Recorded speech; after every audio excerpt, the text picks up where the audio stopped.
It's 2 in the morning, and David is staring at a number that's supposed to carry him through the rest of his life, $150,000. 55 years old, 30 years of work. This is what's left. He runs the math nobody wants to run. Rising healthcare premiums, property taxes, an electric bill that never stops climbing. And the answer comes back cold. 7 years. That's how long $150,000 lasts once he stops working. Then his mind goes straight to the 2 futures he's terrified of. Calling his kids and asking for help after a lifetime of being the one who provided for them. Or standing behind a counter at 70, taking whatever job he can get because Social Security alone won't cover the rent. And it's worse than it looks.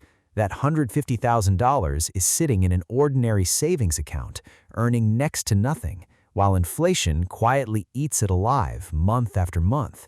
David feels like the door closed on him, like 55 is too late to build anything real. He's wrong.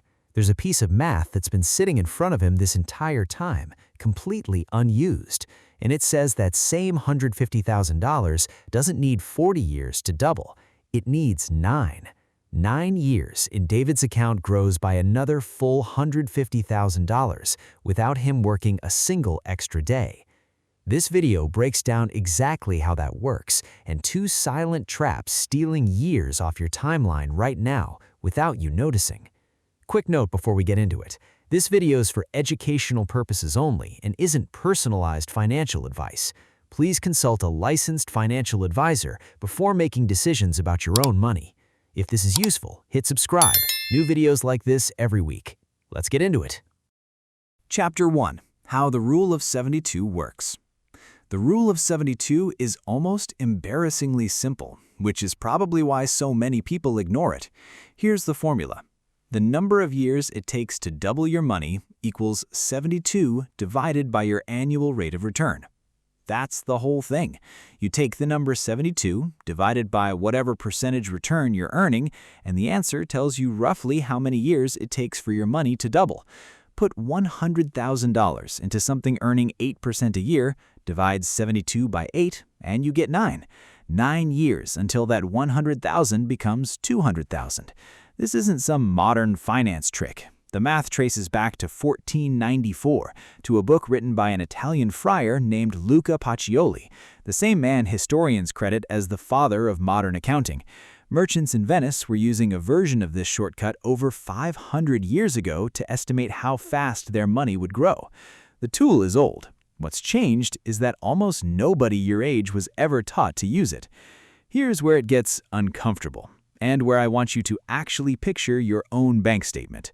According to the FDIC, the national average interest rate on a traditional savings account sits at 0.38%. Plug that into the formula. 72 divided by 0.38 is 189. 189 years to double your money. That's not a retirement strategy. That's a dead end. Nobody in this audience has 189 years. Move up 1 tier, a high-yield savings account, the kind offered by most online banks, paying somewhere around 4%. Now, 72 divided by 4 is 18. 18 years to double. Better. Safer than the stock market, no question. But if you're 55 and trying to build real momentum before retirement, 18 years is a long runway for what should be a sprint. Now look at the tier this video is actually about. A diversified mix of bonds and index funds, historically returning somewhere in the 6 to 8% range over long stretches of time. Run the math at 8%, 72 divided by 8 equals 9. 9 years.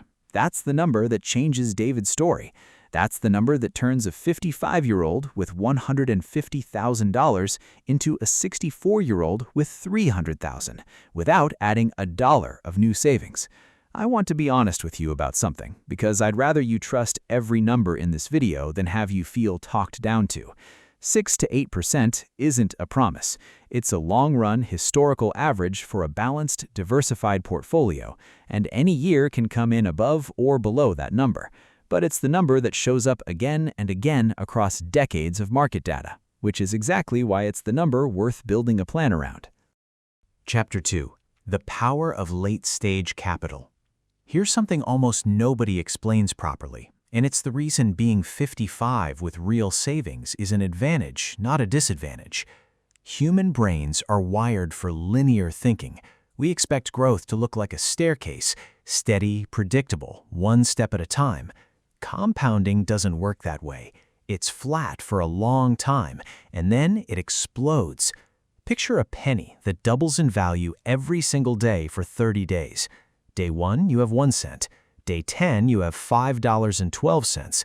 It looks like nothing is happening. Even by day 20, you're sitting at just over $5,200. Interesting, but not life-changing. Then the curve bends. By day 30, that same penny is worth about $5.37 million. Almost all of that growth happened in the final third of the timeline. That's not a coincidence. That's how every compounding curve behaves. Now apply that same logic to a retirement account, and here's the part that should genuinely change how you think about your 50s and 60s. If you'd only had $10,000 saved, your first doubling only adds $10,000. That's real money, but it's not going to rescue a retirement. But you're not in that position. If you've accumulated $200,000 over your working life, your next doubling, the one you're standing right in front of right now, adds $200,000 in a single move. Same math, same 9 years at 8%, completely different outcome. That's the back half of the curve, and it belongs to people exactly your age because you're the one holding the capital that makes the doubling matter. This is the part David didn't understand at 2 in the morning. He wasn't thinking he'd missed 40 years of compounding. He'd actually built the exact pile of capital that makes 1 or 2 more doublings worth more than anything he did in his 20s or 30s combined. You don't need 5 doublings from here. You need 1, maybe 2, done right. Chapter 3. Inflation, Fees, and Overdefense. Before you get too comfortable with that 9-year number, I need to walk you through the other side of this formula, because the rule of 72 cuts both ways, and this is the part almost nobody talks about. Flip the formula around and it tells you something darker: how fast inflation cuts your purchasing power in half. Years to lose half your purchasing power equals 72 divided by the inflation rate. At a real inflation rate of 4%, 72 divided by 4 is 18. 18 years, and the same dollar in your account buys half of what it used to. That's not a hypothetical. Inflation actually touched a 3-year high above 4% earlier this year, according to government data. If your retirement money is parked in a safe account earning less than 0.5%, you're not preserving your wealth. You're watching it shrink in real time while the balance on the screen stays flat, which is exactly the kind of thing that fools people into a false sense of security. Now here's the first hidden enemy, and this one is sneaky because it hides inside statements you already get every month: fees and taxes. Say you're earning a nominal 8% return on a portfolio. Sounds great, 9 years to double, right on schedule. But subtract something like 1.5% in fund expense ratios and another 1.5% lost to tax drag on withdrawals and dividends, and your real return isn't 8% anymore, it's closer to 5. Run 72 divided by 5 and you get 14.4 years to double instead of 9.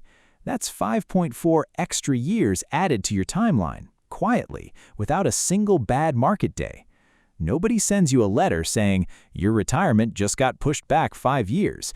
It happens silently, buried in expense ratios you'd have to dig for in a fund prospectus. This is exactly why checking what you're actually paying, not what you assume you're paying, matters more at 55 than it did at 30. The second hidden enemy is the opposite mistake, and it's the one fear pushes people toward. Call it the over-defense trap. After a scare, a market drop, a bad headline, a friend who lost money, some people at this age pull everything into cash and CDs. It feels responsible, it feels safe, but run the math, parked at 3%, 72 divided by 3 is 24 years to double. You've just traded a 9-year sprint for a 24-year crawl, right when you had the least amount of time to spare. Here's the uncomfortable truth underneath both of these traps. With a 20 to 30-year retirement ahead of you, going too conservative isn't actually the safe choice.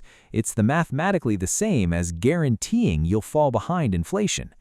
Keeping some real growth in your portfolio, what I'd call your growth core, isn't a gamble at this stage. It's the thing standing between you and running out of money at 82 instead of 95. Chapter 4. Inflow versus Outflow Strategy. So how do you actually use all of this? It comes down to two directions, one before you retire, one after. Direction 1 is inflow compression, and this is the sprint move for anyone still working. The 9-year doubling number assumes you never add another dollar, but most people in their 50s are still contributing something, a 401k match, an IRA contribution, whatever they can spare. Layer consistent monthly contributions on top of an 8% compounding portfolio, and that 9-year doubling window can compress, but only if those contributions are substantial. Starting from $150,000, reaching $300,000 in about 5 years would require roughly $1,100 per month, while reaching it in about 4 years would require roughly $1,700 per month. Picture David again. He starts with $150,000. In roughly 9 years of pure compounding, that becomes $300,000. Add roughly $1,000 per month on top, and he's pushing toward $450,000 or more before he ever officially retires, not because he found some secret investment, but because he stopped ignoring the math and let time do the heavy lifting alongside him. Direction 2 is outflow protection, and this is where the 4% rule comes in. It's the classic benchmark. Start by withdrawing 4% of your portfolio in year 1, then adjust that amount slightly for inflation each year after. On a $400,000 portfolio, that's about $16,000 in the first year. That withdrawal approach is designed to improve the odds of the portfolio lasting, but it does not guarantee that the principal will remain untouched, especially during weak market years. I'll be straight with you. Researchers have debated this number heavily over the last couple of years, with some suggesting a more conservative rate closer to 3.5%, and others arguing you can safely go higher if you're willing to adjust spending in weaker years. The exact percentage matters less than the principle underneath it. You withdraw from the growth, not the whole tree, so the money keeps compounding underneath you and has a real chance of outlasting your years, not the other way around. Put both directions together and you get the full sprint strategy. Compress your timeline while you're still earning, then protect your timeline once you stop. Chapter 5. The 3-Step Action Checklist. Let's bring this all the way home. The Rule of 72 was never built for looking backwards with regret. It's not a tool for grieving the doublings you didn't get in your 20s. It's a sprint clock for the decade you're standing in right now. You don't need 40 years ahead of you. You need 1 or 2 doublings executed with intention, starting today. Here's exactly how to do that in 3 steps. Step 1. Run the math. Take your actual net return, after fees, after taxes, the real number, not the one on the fund's marketing page, and divide 72 by it. That single calculation tells you your exact doubling timeline. Do this today with your real statements open in front of you.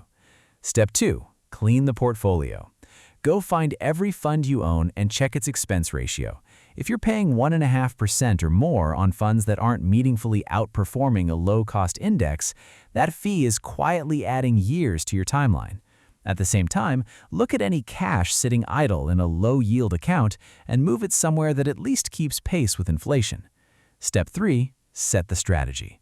Automate your monthly contributions so the compression keeps happening without you having to think about it every month. And if you're approaching withdrawal, sit down with a financial advisor and lock in a withdrawal approach that fits your actual portfolio and life expectancy, not just a number you saw once online. That's it. 3 steps, 1 formula, and a completely different way of looking at the years you have left before retirement. If this video gave you a clearer picture of where you actually stand, do 2 things for me. Hit subscribe because we're building out this entire series on late-stage retirement math and you don't want to miss what's coming next. And drop a comment below. Tell me your number. What does 72 divided by your real return come out to? I read every one of them. In the next video, we're going deeper into the fee erosion problem we touched on today, the specific questions to ask your advisor, and how to spot a high-fee fund hiding in plain sight on your statement. You're gonna want to see that one. Thanks for spending this time with me. Take care of yourself, and I'll see you in the next video.